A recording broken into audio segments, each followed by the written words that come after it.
Friendship with God. An uncommon dialogue.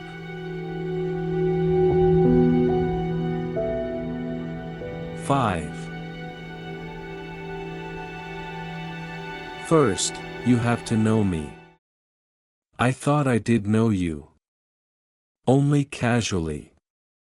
You don't know me intimately yet. We've had a good conversation, at last, but it's going to take more than that. Fine. So how can I get to know you better? Willingness. Willingness. You have to have a real willingness. You have to be willing to see me where you find me, not only where you expect to find me. You have to see me where you find me, and find me where you see me. I don't understand what that means. A lot of people see me but don't find me. It's like a cosmic game of where's wa/do, they're looking right at me, but they don't find me. But how can we make sure we recognize you? That's a great word you chose to use there. To recognize is to know again. That is, to recognize. You have to come to know me again. How do we do that? First, you must believe that I exist. Belief precedes willingness as a tool with which to know God. You must believe that there is a God to know. Most people do believe in God. Surveys show that in recent years belief in God has actually increased on our planet. Yes, I'm happy to say that the largest number of you do believe in me. So it's not your belief in me that creates problems, it's your belief about me. One of the things you believe about me is that I do not want you to know me. Some of you even believe that you dare not so much as utter my name. Others feel that you should not write the word God. But, out of respect, should write GD. Still others of you say that it's all right to speak my name, but that it must be my correct name, and that if it's an incorrect name, you will have committed a blasphemy.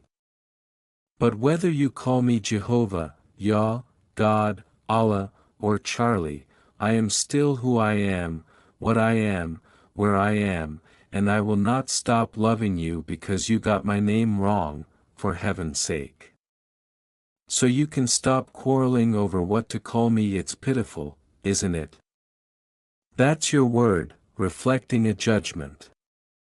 I'm merely observing what's so. Even many of those religions which are not arguing about my name are teaching that for you to seek too much knowledge of God is unwise, and for you to say that God has actually talked to you is heresy. So, while a belief in God is necessary, your belief about God is also important. That's where willingness comes in.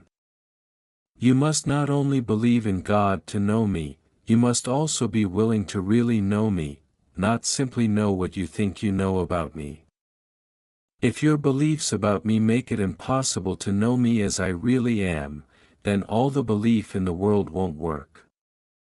You'll continue to know what you think you know, instead of what is really so.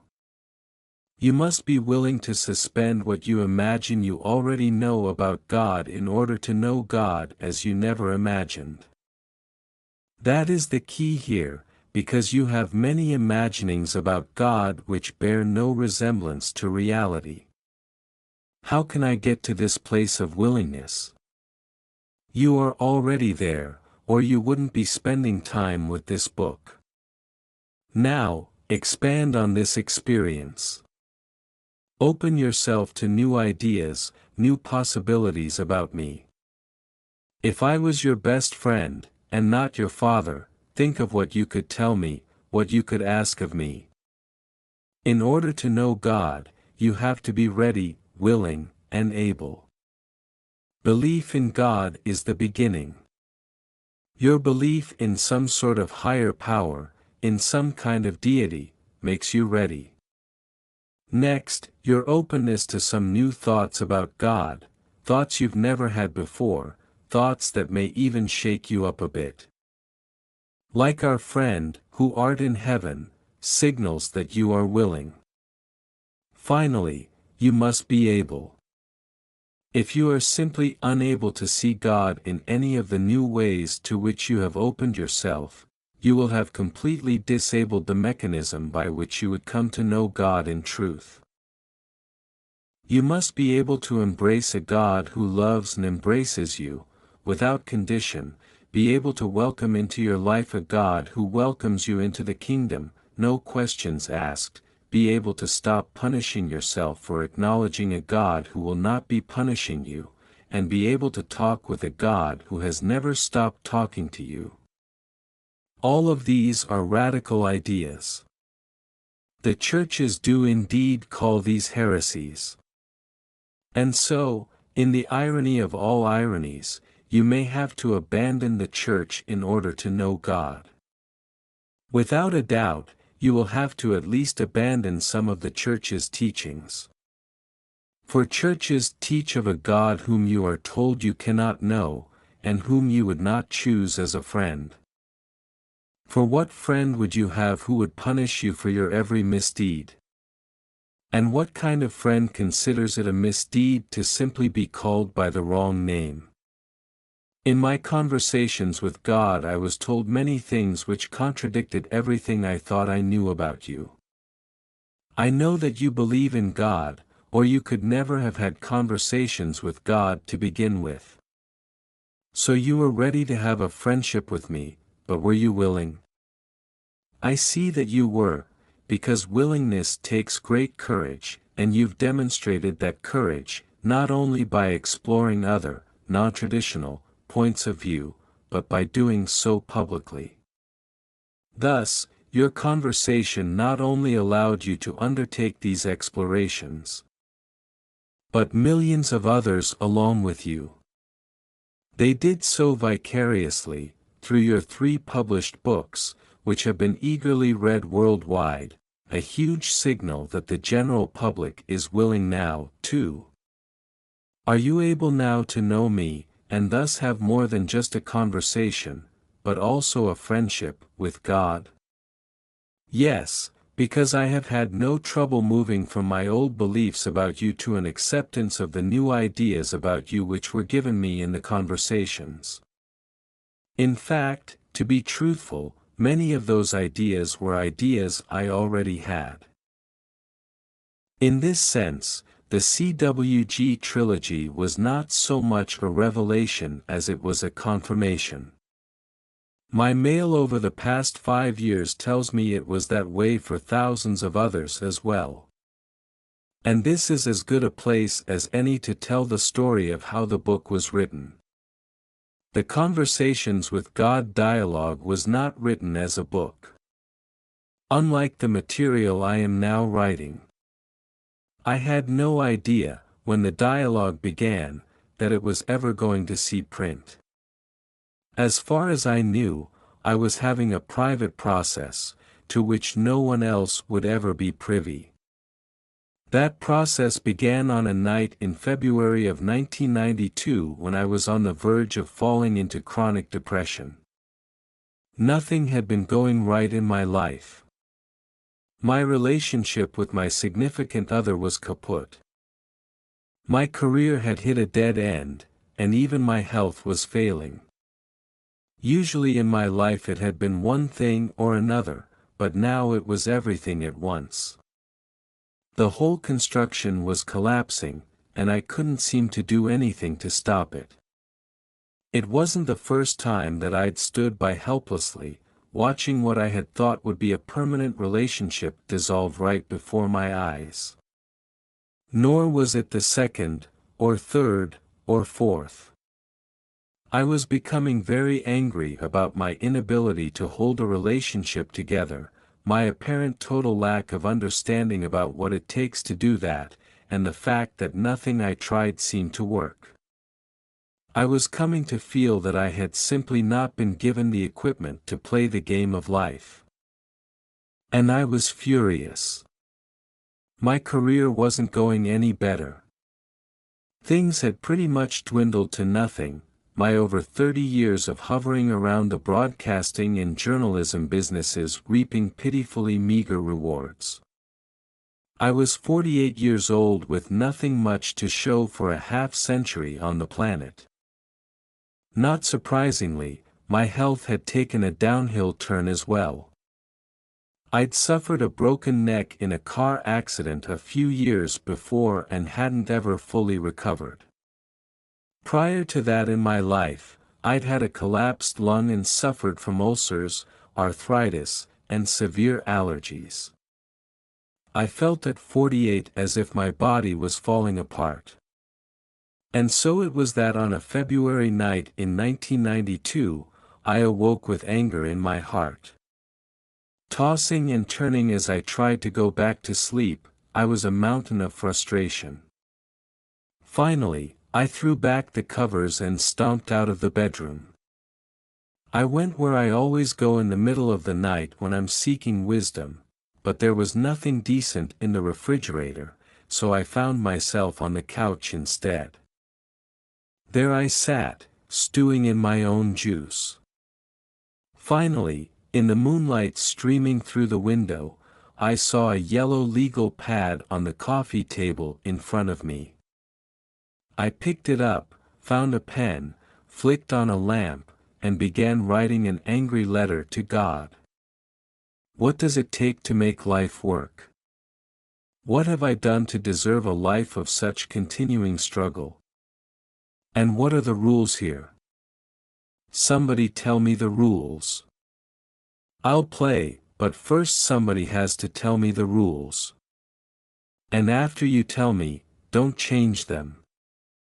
On and on like that I wrote, scribbling madly all over the pad, writing very large, as I do when I am angry, pressing down so hard that a person could hold a sheet 5 pages lower up to the light and see what I had written. Finally, I'd emptied myself out. The anger, frustration, and near hysteria had dissipated, and I remember thinking, I've got to tell my friends about this. A yellow legal pad in the middle of the night might be the best therapy, after all. I held out my arm to put down the pen, but it wouldn't leave my hand. That's amazing, I thought to myself. A few minutes of intensive writing and your hand cramps so badly, you can't even let go of the pen. I waited for my muscles to relax but was struck instead with a feeling that there was something more I needed to write. I watched as I brought pen back to paper, fascinating myself even as I did it, because I knew of nothing more that I wanted to write. Yet here I was acting as if there was more to be written. No sooner had the pen reached the pad than my mind filled with a thought. The thought was said to me, by a voice. It was the softest, kindest, most gentle voice I had ever heard. Except that it wasn't a voice. It was what I could only call a voiceless voice, or maybe, more like a feeling that had words all over it. The words that I heard in this way were, Neale, do you really want answers to all of these questions, or are you just venting? I remember thinking, I am venting, but if you've got answers, I'd sure as hell like to know what they are. To which I received the reply, you are sure as hell, about a lot of things. But wouldn't you rather be sure as heaven? And I found myself answering, what in the hell is that supposed to mean? Thereafter came the most extraordinary thoughts, ideas, communications, call them what you will, that I've ever experienced. The thoughts were so stunning that I found myself writing them down, and responding to them. The ideas being given to me, through me, were answering my questions, but they were also bringing up other questions I'd never had before. So here I was, having a pen and paper dialogue. It went on for 3 hours, and then suddenly it was 7:30 in the morning and the house was starting to come alive, so I put the pen and pad away. It was an interesting experience, but I didn't make much more of it, until the next night when I was awakened out of a sound sleep, at 4:20 in the morning, as abruptly as if someone had come into the room and flipped the light switch. I sat up in bed, wondering what that was all about, when I felt an urgent pull to get out of bed and back to the yellow legal pad. Still wondering what was going on, and why, I stumbled around the house, found the pad, and returned to my nesting place on the living room sofa. I began writing again, picking up right where I had left off.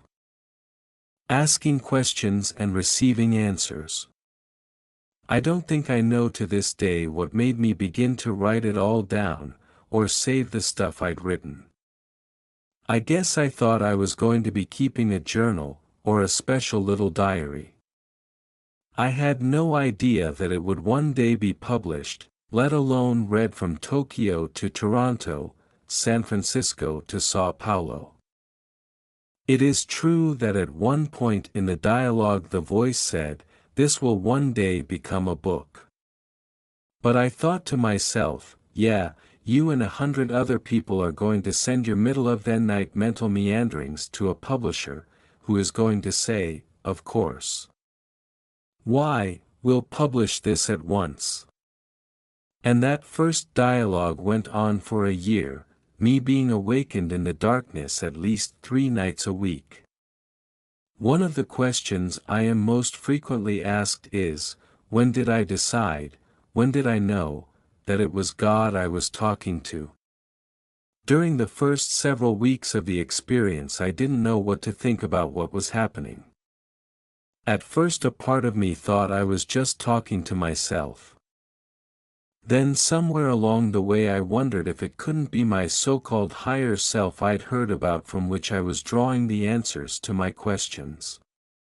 But finally, I had to let go of my self-judgments and fear of ridicule and call it exactly what it seemed to be, a conversation with God. This occurred the night I heard the statement, "There is no such thing as the 10 Commandments." Nearly half of what ultimately became Book 1 had been written when this spectacular assertion was made.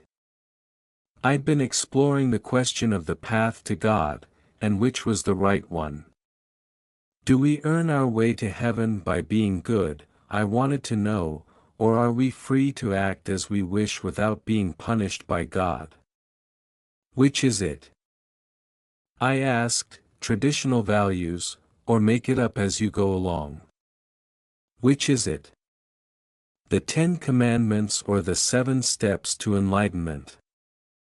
When the reply was that the 10 Commandments don't exist, I was flabbergasted. Even more flabbergasting, though, was the explanation. Oh, there had been 10 statements all right, and they'd been given to Moses for sure, but they were not commandments. They were, I was told, commitments made by God to the human race, ways that we could know that we were on the path back to God. This was unlike anything else in the dialogue to that point. This was breakthrough information. Some of what I'd heard in the conversation up until that moment I knew I had heard before, from other teachers or other sources, or perhaps read somewhere. But such astonishing statements about the 10 Commandments I knew I'd never heard before. Furthermore, these ideas violated everything I'd ever been taught, or thought, about the subject. Years later I received a letter from a theology professor at a major East Coast university saying this was the most original new perspective on the 10 Commandments to be published in 300 years, and that while he wasn't sure he agreed with CWG's statements, they would provide his theology classes with rich material for serious debate and discussion for many terms to come. At the time, though, I didn't need any letters from theology professors to know that what I'd heard was very special, and came from a very special source. I began to experience that source as God. Nothing has changed my mind about it since. In fact, the information which came through in the rest of the 800-page dialogue, including the extraordinary information about life among highly evolved beings in the universe in Book 3, and the outline for building a new society on planet Earth in Book 2, has only made me more convinced than ever. I'm very glad to hear that. And it's interesting that you should point to this portion of our dialogue, because this was also the section where I last talked about knowing God. It was there that I said, in order to truly know God, you have to be out of your mind. Come to me, I said, along the path of your heart, not through a journey of your mind. You will never find me in your mind. In other words, you can't really know me if you think about me too much. That's because your thoughts contain nothing more than your previous ideas about God. Yet the reality of me will not be found in your previous ideas, but in your present moment experience. Think of it this way: your mind holds the past, your body holds the present, your soul holds the future. Put another way, the mind analyses and remembers, the body experiences and feels, the soul observes and knows. If you want to access what you remember about God, look to your mind. If you want to access what you feel about God, look to your body. If you want to access what you know about God, look to your soul. I'm confused. I thought that feelings were the language of the soul. They are. Yet your soul talks through your body, which gives you a here and now experience of your truth. If you want to know your truth on any subject, look to your feelings. Checking in with your body is the fastest way of doing this. I see. I call that giving it the tummy test. There's an old saying, the tummy knows. And it's true. Your stomach actually provides you with a very good barometer. So if you want to get in touch with what your soul knows about the future, including the possibilities surrounding your future experience of God, listen to your body, listen to what your body is telling you right now. Your soul knows everything, past, present, and future. It knows who you are, and who you seek to be. It knows me, intimately, because it is the part of me that is closest to you. Oh, wow, I like that. The soul is the part of God that is closest to you. What a great statement. And it's true. So to know me, all you have to do is truly know your own soul to have a friendship with God. All I really have to do is have a friendship with myself. Exactly. That sounds so simple.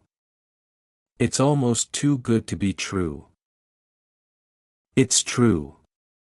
Trust me. But it's not simple. If knowing yourself, much less having a friendship with yourself, was simple, you would have done it a long time ago. Can you help me? That's what we're doing here. I'm going to lead you back to yourself, and thus, lead you back to me. And this you will one day do for others. You will give people back to themselves, and thus, back to me.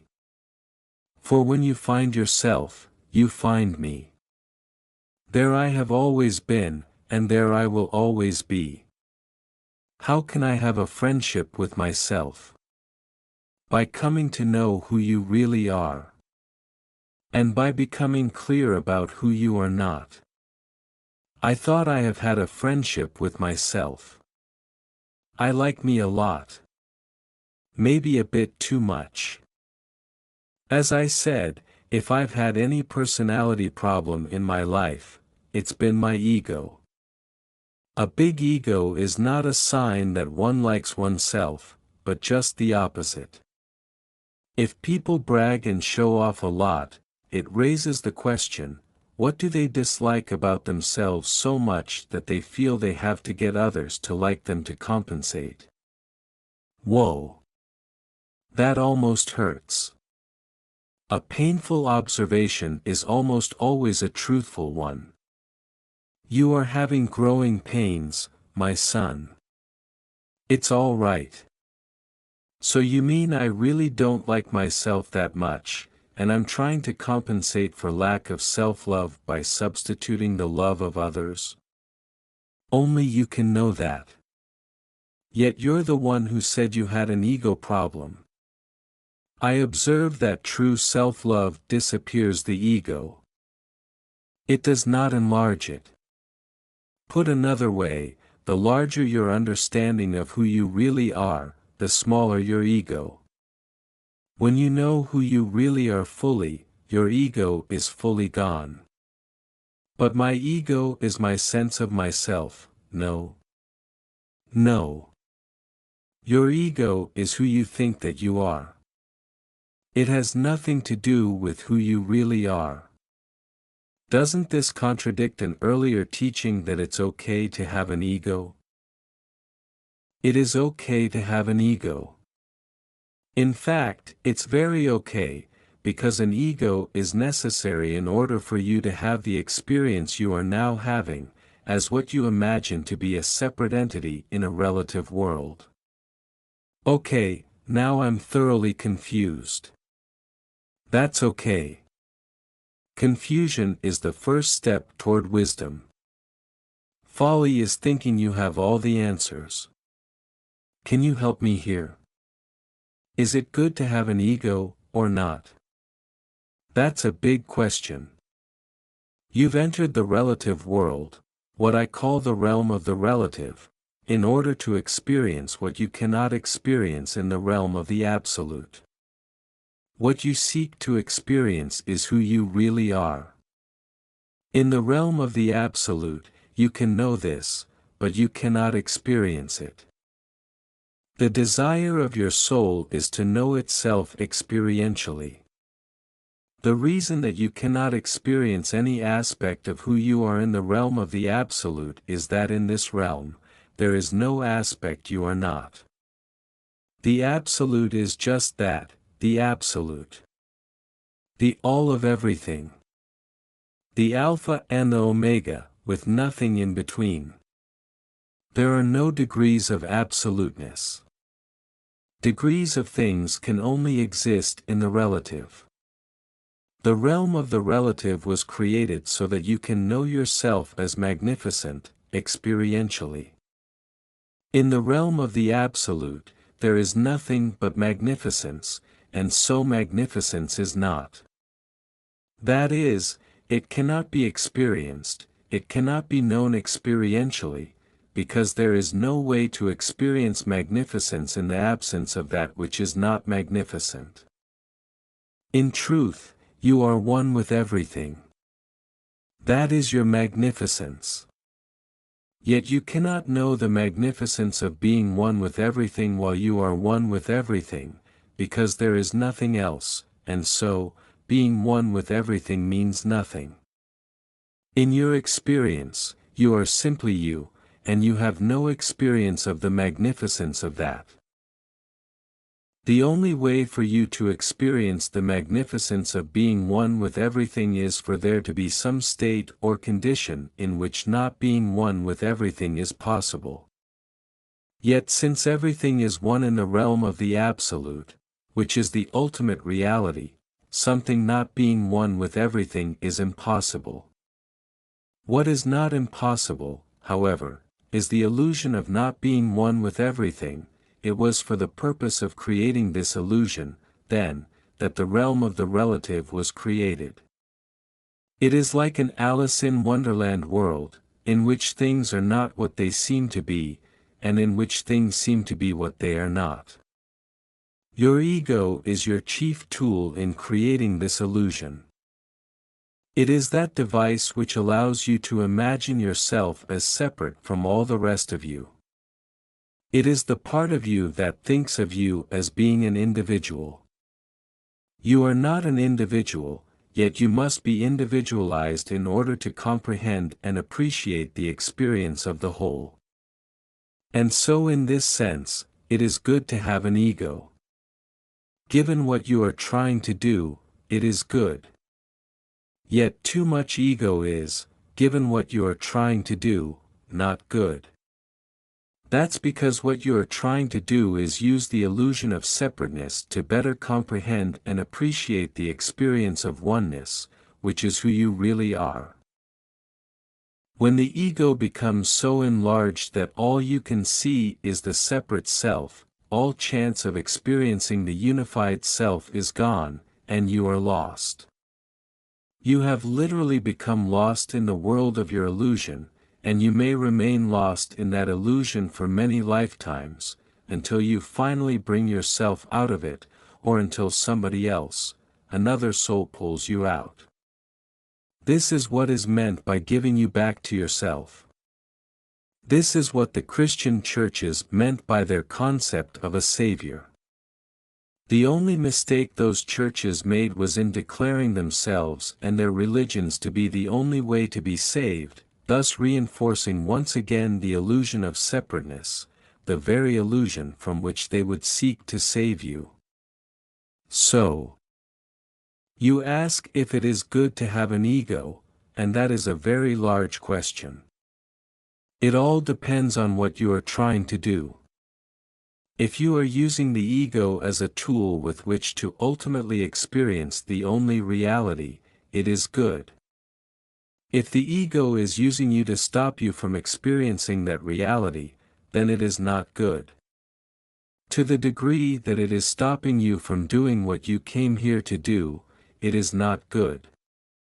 Yet you are always at free choice about what you remain here to do. If you find it enjoyable to not experience yourself as part of the one, you will be given the choice of not having that experience just now. Only when you've had enough of the separateness, enough of the illusion, enough of the loneliness and the painfulness, will you seek to find your way home, and then you will find that I will be there, that I have always been there. Always. Whoa. Ask a question, get an answer. Especially when you're asking God. Yes, I see. I mean, it's not as if you have to stop and think about these things. No, the answer is right there, on the tip of my tongue. It's right on the tip of your tongue, too, I might add. What does that mean? I mean, I'm not keeping these answers to myself. I never have been. All the answers to all of life's questions are, quite literally, on the tip of your tongue. That's another way of saying, as you speak it, so will it be. Well, according to that, if I say that everything you say is hogwash, then all that you've just told me is not true. That's true. No, it's not true. I mean, it's true that it's not true. But if I say that everything you say is not true, then it's not true that it's not true. That's true. Unless it's not. Unless it's not. You see, you are creating your own reality. That's what you say. That's right. But if I don't believe what you say, then you will not experience it as your reality.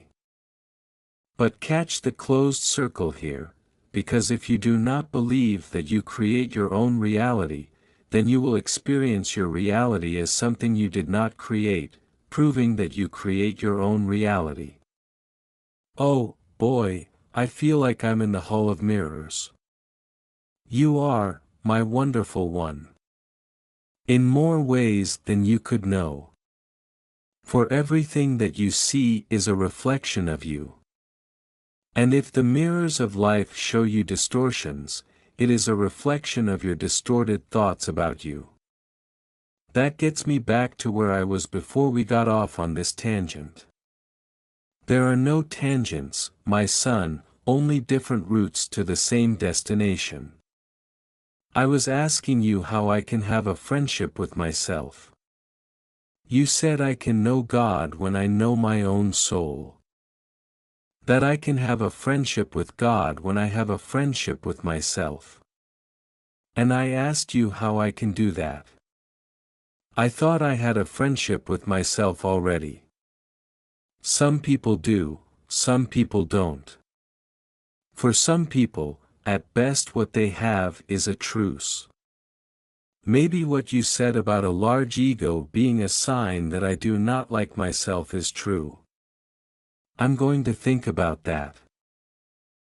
It's not that people don't like themselves completely. It's just that there's a part of themselves they don't like, and so the ego compensates by trying to get other people to like them. Of course, they don't show the part of themselves they don't like to others until this growing intimacy of a relationship makes it impossible not to. When they finally do, and when the other person acts surprised, and maybe even negatively, then they can assure themselves that they were right about this aspect of themselves being unlikable, and the whole circle continues. It's a very complex process, and you move through it every day. You should have been a psychologist. I invented psychology. I know.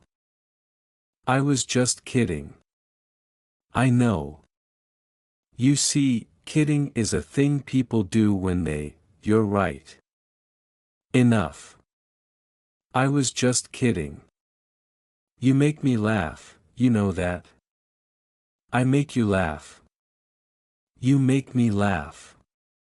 That's what I like, a God with a sense of humor.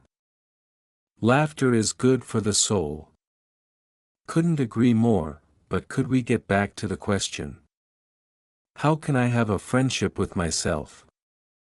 By coming to clarity on who you really are, and who you are not. Once you know who you really are, you'll fall in love with yourself. Once you fall in love with yourself, you'll fall in love with me. How can I come to clarity about who I am and who I am not? Let's start with who you are not first, because this is where the biggest problem is. Okay, who am I not? You are not. First and foremost, I want to tell you that you are not your past. You are not your yesterdays. You are not what you did yesterday, what you said yesterday, what you thought yesterday. A lot of people are going to want you to think that you are your yesterdays. In fact, some others are going to insist that you be. They will do this because they have a big investment in your continuing to show up that way. For one thing, they can then be right about you. For another, they can then depend on you. When other people see you as bad, they don't want you to change, because they want to continue being right about you. This allows them to justify how they are treating you. When other people see you as good, they don't want you to change, because they want to continue being able to depend on you. This allows them to justify how they expect you to treat them. What you are invited to do is live in the moment. Create yourself anew in the present moment. This allows you to separate yourself from your former ideas about you, a remarkable percentage of which are foundationed in other people's ideas about you. How can I forget my past?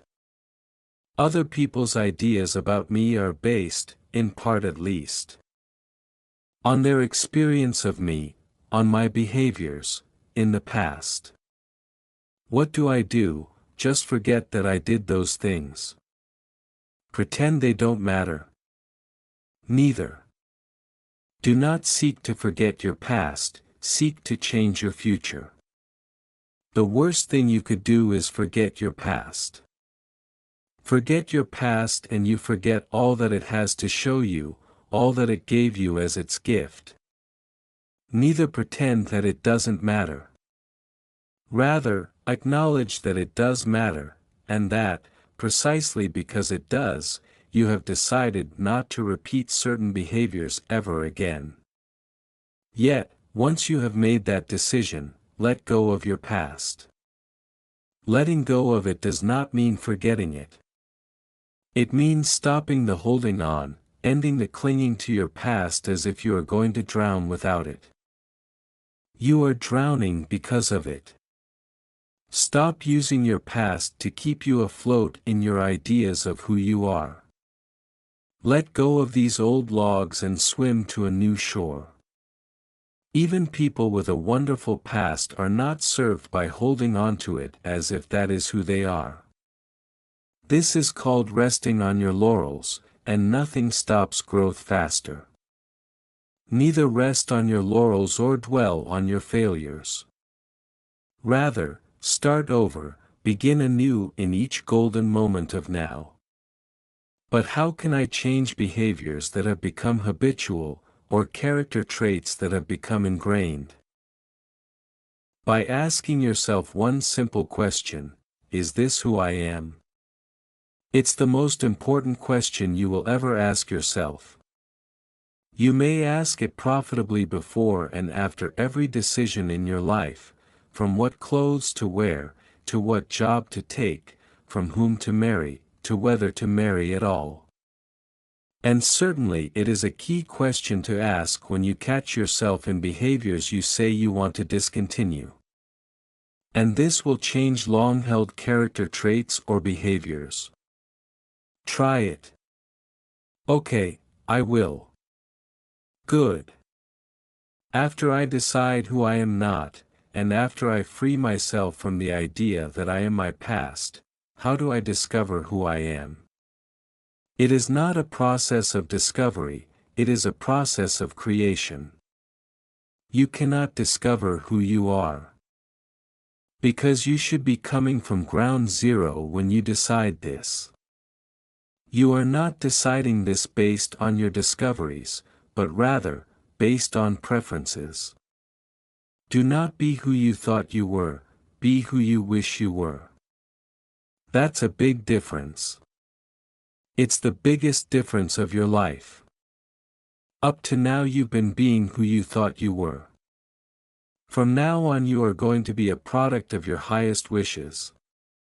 Can I really change that much? Of course you can.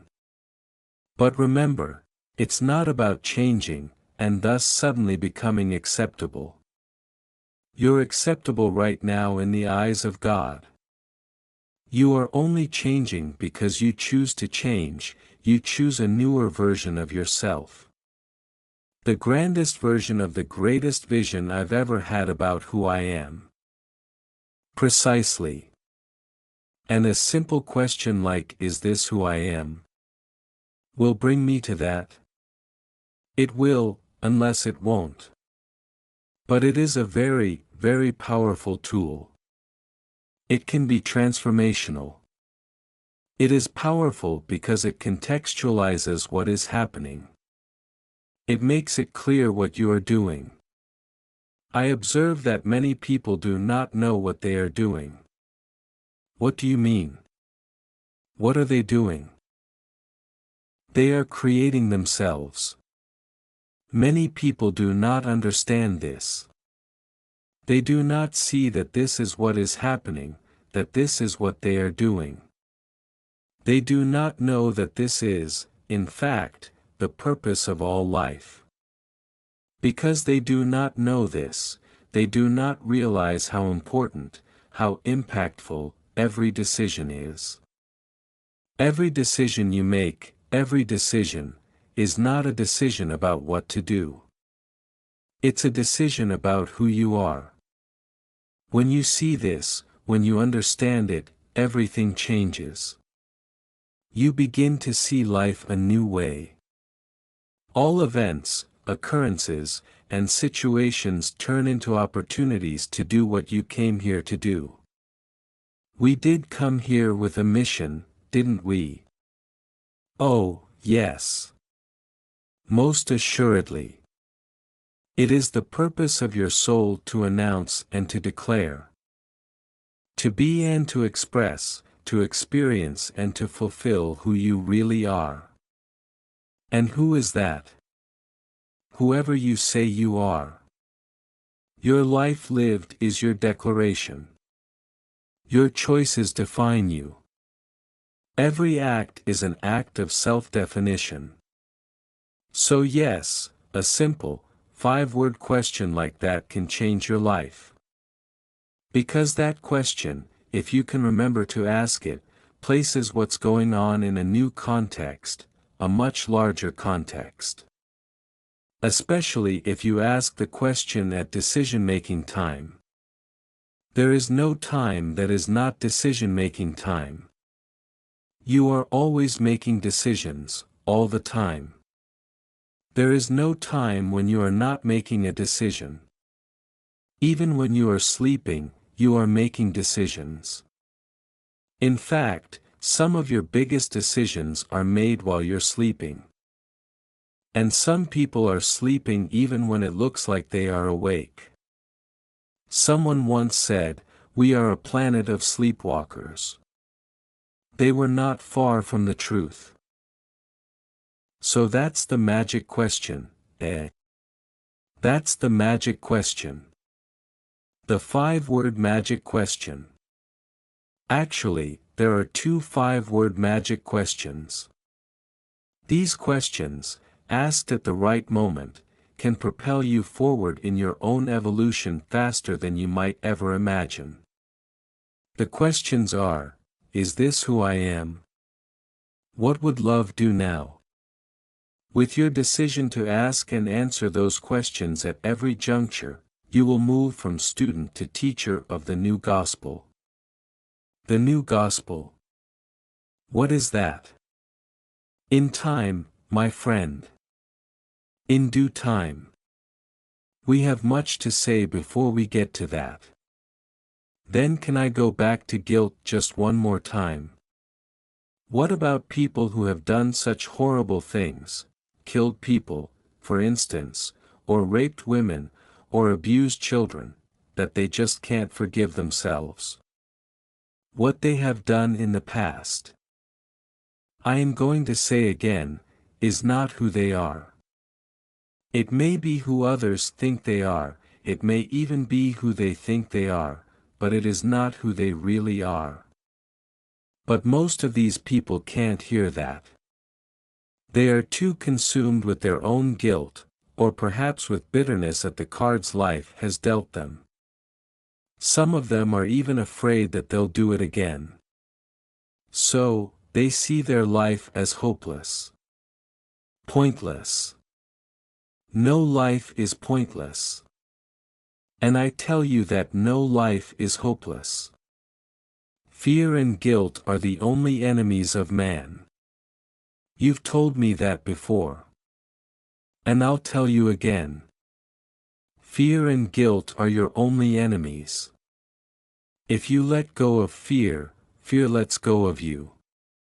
If you release guilt, guilt will release you. How do we do that? How do we let go of fear and guilt? By deciding to. It is an arbitrary decision, based on nothing but personal preference. You simply change your mind about yourself, and how you choose to feel. It is as your Harry Palmer says, only a decision is required to change one's mind. Even a murderer can change his mind. Even a rapist can recreate himself anew. Even a child abuser can be redeemed. All it takes is a decision deep in the heart and soul and mind, this is not who I am. That goes for any of us, whatever our misdeeds, large or small. That goes for any of you. Yet how can I forgive myself if I have done the unforgivable? There is no such thing as the unforgivable. There is no offense so great that I would refuse to forgive it. Even the strictest of your religions teach that. They may not agree on the way of atonement, they may not agree on the path, but they all agree that there is a way, there is a path. What is the way? How can I achieve atonement if I, myself, consider my offenses unforgivable? The opportunity for atonement comes to you automatically at what you call death.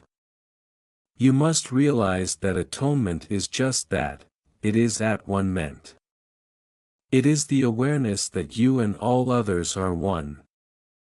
It is the understanding that you are one with everything, including me. This experience you will have, you will remember this, immediately after death, after you depart from your body. All souls experience their at one ment in a most interesting way.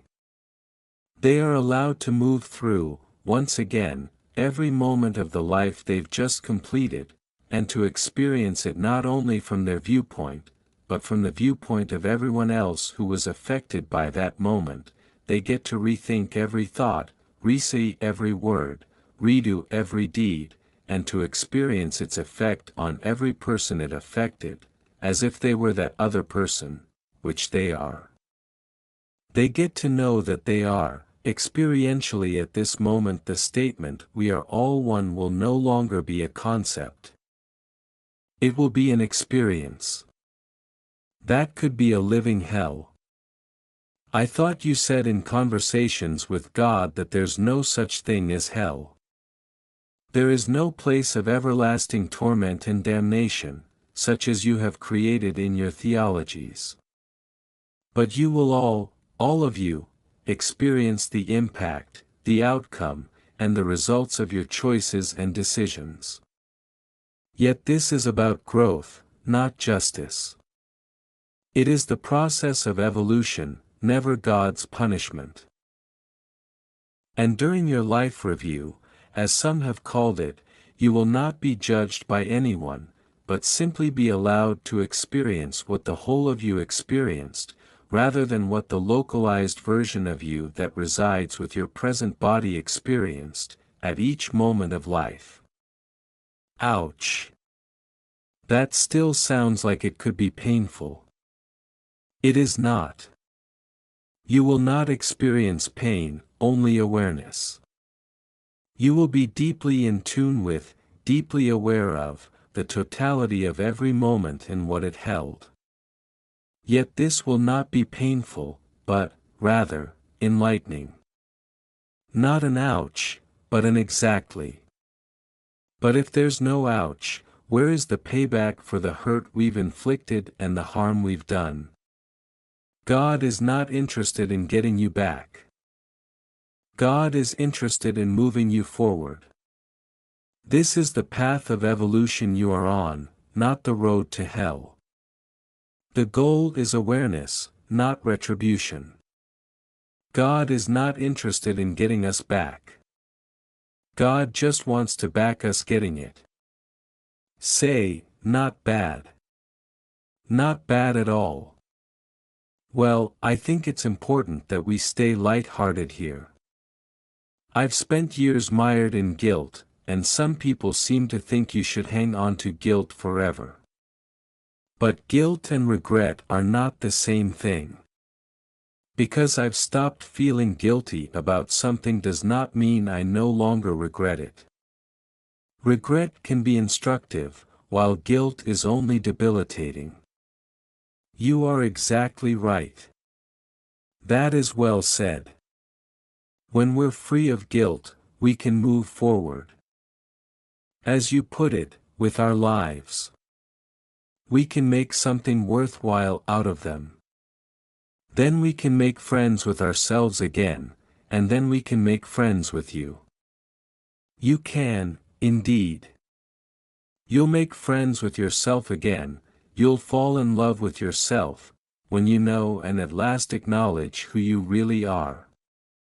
And when you know yourself, you'll know me. And step 1 in having a real, a working, friendship with God is complete. Yes. I wish it were as simple as you make it sound. It is. Trust me,